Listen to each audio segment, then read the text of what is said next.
vainqueur ne tombera jamais, jusqu'à ce que le Seigneur se lèvera. Même si l'obscurité tombe sur lui, il se lèvera le dernier. Oh Yesu, yonde makasi na ngai. Oh Yesu, yonde bikamwa na nga. Moto oyo, Alléluia. Oze, azonga te. Shalom, shalom, peuple de Dieu. Vous qui êtes à Kinshasa, à l'RDC, en Afrique et partout dans le monde, nous vous saluons au nom de Jésus-Christ.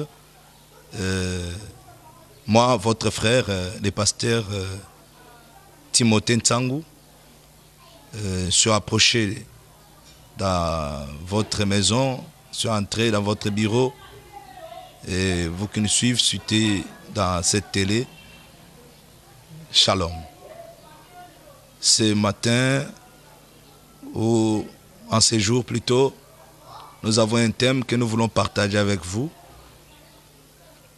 en ce qui concerne à la recherche d'un interprète.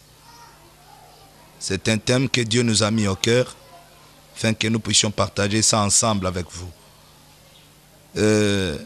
À la recherche d'un interprète, c'est un thème très important. Faites un effort de nous suivre afin de comprendre quelle est la pensée de Dieu pour vous. Est-ce que tu veux aussi un interprète? Ou bien vous pouvez apprendre aussi quelque chose de ce thème. Nous sommes dans le livre de Genèse, chapitre 41, à partir du verset 1 jusqu'au verset 13. Mais ici, on va essayer de lire quelques versets seulement. Verset 1 nous dit ceci. Au bout de 2 ans, Pharaon eut un songe. Voici, il s'était né près du fleuve. Et voici 7 vaches belles à voir et grasses de chair montèrent hors du fleuve et se mirent à paître dans la prairie. 7 autres vaches laides à voir et maigres de chair montèrent derrière elles hors du fleuve et se tirent à leur côté sur le bord du fleuve. Les vaches laides à voir et maigres de chair mangèrent les 7 vaches belles à voir et grasses de chair. Et Pharaon se réveilla. C'est-à-dire, dans la même nuit, Pharaon a eu 2 songes. Le premier songe, Pharaon a rêvé comment les vaches gras étaient ensemble avec des vaches maigres. Mais ce qui a étonné à Pharaon dans son songe, il voyait que les vaches maigres en train de manger les vaches gras et graisses.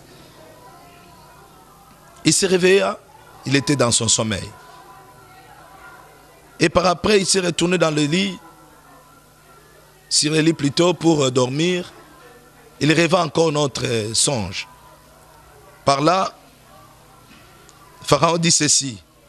Voici 7 épis gras et beaux monteurs sur une même tige, et 7 épis maigres et brûlés par le vent d'Orient poussèrent auprès d'eux. Les épis maigres engloutis les 7 épis gras et pleins, et Pharaon se réveilla, voici les songes. Le verset 8, c'est ça qui nous intéresse beaucoup.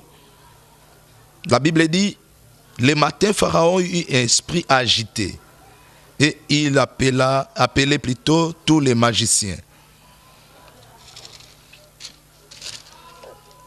et tous les sages de l'Égypte. Il leur raconta ses songes, mais personne ne put l'expliquer à Pharaon. Alors le chef des ascensions prit la parole et dit à Pharaon, je vais rappeler aujourd'hui les souvenirs de ma faute. Alors, par là, nous voulons dire, Pharaon, sur ses songes, il a eu des visions. Et ces 2 visions lui a fait l'esprit agité. Il n'avait pas de la paix dans son esprit. son esprit était vraiment agité. Alors, qu'est-ce qu'il pouvait faire? Pour lui, il voyait la solution, il fallait que j'appelle mes magiciens, les sages de mon pays, afin qu'ils puissent me donner l'interprétation.